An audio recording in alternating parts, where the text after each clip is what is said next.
Vamos lá, vamos nós aí. Ó, a gente viu aqui, né, agora sobre isso, então vamos lá, ó. Ó, terceira ordem. Espíritos imperfeitos. Primeiro, a gente vai entrar com os caracteres gerais. Então, o que tem de caractere geral? Então, vocês podem ficar muito à vontade para comentar aí no chat, também como o Fábio para falar. Primeira coisa que nós temos que ter como caracteres gerais. Você consegue ver, olha lá, predominância da matéria sobre o espírito. Ou seja, nós somos ainda muito arraigados, muito presos à matéria. E quando nós temos essa predominância da matéria sobre o espírito, é o que nós chamamos de paixões, né? As paixões vis, né? Os vícios. Tudo isso vai emanar da onde? Dessa predominância, ok? Se não tiver comentário, eu vou prosseguindo, tá lá. Propensão para o mal. Basta você olhar no espelho que você vai ver isso. Basta. Predominância da matéria sobre o espírito, propensão para o mal. O mal ainda está em nós. Por isso que, às vezes, se você sabe muito bem essa questão da escala, e que você sabe que o globo terrestre, a loja é espíritos de terceira ordem, na sua maçante maioria, a gente vai saber, então, na hora que você ligar a televisão, que passa só aquelas coisas loucas lá, a gente não vai estranhar, porque ainda o mal está em nós. Então, não é de se ficar, ai meu Deus, não. Nós estamos aqui num celeiro lotado de espíritos com a predominância da matéria sobre o espírito e a propensão para o mal. Por isso que acontece esse monte de coisa que a gente vê. Então, não é de se estranhar, pelo contrário. Tá?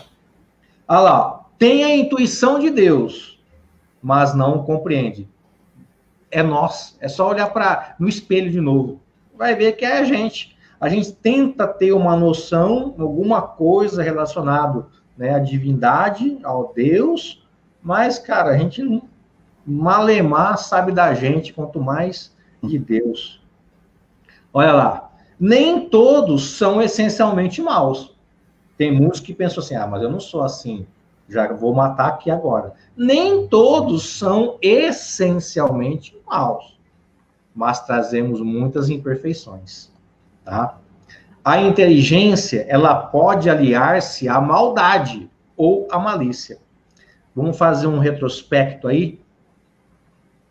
Quantos ícones aí, em termos de inteligência, não usou ela por um lado não muito legal? Quantos? Quer citar algum exemplo, Fábio? Então, assim, Ale, se a gente for ver, acho que você deu um exemplo no programa passado, aquelas pessoas que, por exemplo, elas descobriram como manipular os átomos, né? Sim. Então, existem grandes desenvolvimentos para nós, em benefício de nós encarnados, essa manipulação dos átomos. Então, um raio-x, né, alguma coisa parecida. Então, foi uma coisa boa, mas pegaram esse mesmo conhecimento, utilizaram para o mal, fazendo duas bombas, né? Que acabaram quase destruindo 2 cidades do Japão. Então, é uma coisa que quem soube manipular tem uma inteligência bastante desenvolvida, no entanto, utilizou para coisas não tão boas. Sim, temos muitos outros exemplos, né, de pessoas que aliciam, né, pela doutrina, pela seita, muitas pessoas, e levam todo mundo para uma derrocada. O próprio Hitler, Ale. É isso que eu ia falar agora, né? É um ícone, né?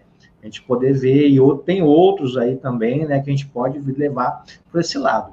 Então, note bem que nós estamos falando de algo nada distante de nós, pelo contrário, algo em nós. Quantas vezes a gente já usou a nossa inteligência para tentar fazer mal para alguém?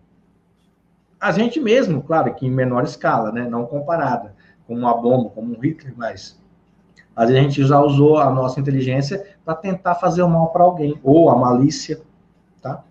Lá, todavia, seja qual for o seu desenvolvimento intelectual, as ideias são pouco elevadas. Guarde bem isso, tá? E os seus sentimentos mais ou menos abjetos. Ou seja, nós trazemos ainda uma inferioridade tanto no intelecto quanto na moral. Olha lá, todo espírito que em suas comunicações trai um mau pensamento pode ser catalogado na terceira ordem. Consequentemente, todo mau pensamento que nos é sugerido vem de um espírito igual a nós, de terceira ordem. Então, olha só que interessante. Quando você for insuflado, quando você for lá, né, inspirado, e essa inspiração gerar, né, um mau pensamento, ou alguma coisa que não é muito legal, esse é próprio de um espírito da terceira ordem. Um irmão nosso que está junto com a gente nesse mesmo barco aí. Olha, então, só falar um pequeno comentário. Necessariamente não precisa estar desencarnado, viu? Assim, esses espíritos que nos incitam. Porque eu lembro na época de escola, quando tinha uma briga, sempre tinha um pessoal, ó, quem for homem, gospe aqui na mão, assim, né? Justamente ficar a briga entre as pessoas. Então, a pessoa pode estar encarnada e ainda tentando fazer com que determinada pessoa não haja da melhor maneira, através de seus conselhos, através da sua interferência na opinião de cada um. Não precisa ser necessariamente desencarnado. Não, perfeito. Aliás, a escala ela se aplica para qualquer tipo de espírito, tanto encarnado quanto desencarnado, tá? E a gente vai continuar nos caracteres gerais. Eles veem, olha só, a felicidade dos bons espíritos, né? Que lhes é um tormento incessante, pois experimentam todas as angústias produzidas pela inveja e pelo ciúme. Tanto a inveja quanto os ciúmes vêm da influência da matéria sobre o espírito, tá? Olha lá, eles conservam a lembrança, isso é interessante, viu, Fábio, e demais. Conservam a lembrança e a percepção dos sofrimentos da vida corpórea. E essa impressão é, por vezes, mais penosa que a realidade. Então, aqui nós estamos falando dos espíritos desencarnados, tá? Então, quando eles morrem, né, esse espírito vai ter ainda uma percepção de sentimentos, tá? Igualzinho à vida corpórea. Por quê? Por isso que se dá isso. Por que isso acontece? Porque ele está muito ligado à matéria ainda. É a influência da matéria sobre o espírito, tá? E olha lá, e por vezes, até coloquei um grifo aí para vocês verem maior aí, ó, mais penosa do que a própria realidade. Porque, na verdade, o sofrimento ele é só moral. Aqui ele vai até experimentar coisas físicas, ok? Sofrem, pois, realmente os males que suportaram e o que causaram aos outros. E como sofrem muito tempo, creem sofrer sempre. Olha só. Aí a gente pode perguntar, né? Mas por que isso acontece?